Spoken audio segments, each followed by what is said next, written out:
ಧನ್ಯನೆಂದೆನಿಸೆನ್ನಲೋಕದಿ ಶೇಷಗಿರಿವಾಸ ಧನ್ಯನೆಂದೆನಿಸೆನ್ನಲೋಕದಿ ಶೇಷಗಿರಿವಾಸ. ಯಾವುದೋ ಒಂದು ವಿಭೂತಿ ರೂಪ ಅವರಲ್ಲಿದೆ. ಇಲ್ಲ ಅಂದರೆ ಎಲ್ಲ ಸ್ವಾಮಿಗಳು ಅವರ ಬಗ್ಗೆ ಮಾತಾಡ್ತಾರೆ. ಇವತ್ತು ಅವರ ಹೆಸರು ತಗೊಂಡು ಅವರಿಗೋಸ್ಕರ ಪ್ರಾರ್ಥನೆಯನ್ನು ಸ್ವಾಮಿಗಳ ಲೆವೆಲಲ್ಲಿ ಮಾಡ್ತಾರೆ. ಇದು ವಿಶೇಷ.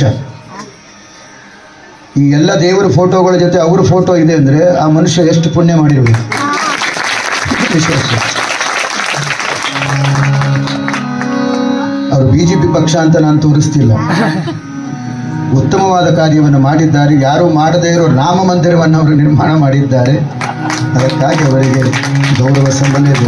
500 ವರ್ಷದ ಕನಸು. 75 ವರ್ಷದಿಂದ ಯಾರೂ ಹೋಗಿ ಅಟ್ಯಾಕ್ ಮಾಡಬೇಕು ಅನ್ನೋ ಮನಸ್ಸು ಕೂಡ ಮಾಡಿರಲಿಲ್ಲ ಯಾರೂ.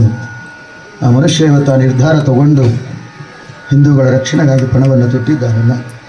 ಏನು ಮಾಡಬೇಕು? ಅವರಲ್ಲಿ ನಾವು ಪ್ರಾರ್ಥನೆಯನ್ನು ದೇವರಿಗೆ ಮಾಡೋಣ. ಅವರು ಆಯಸ್ಸು ಆಯರಿಗೆ ಕೊಡಲಿ ಅಂತ ಅಷ್ಟೇ ನಮ್ಮ ಕೈಲಾಗುತ್ತೆ. ನಿನ್ನ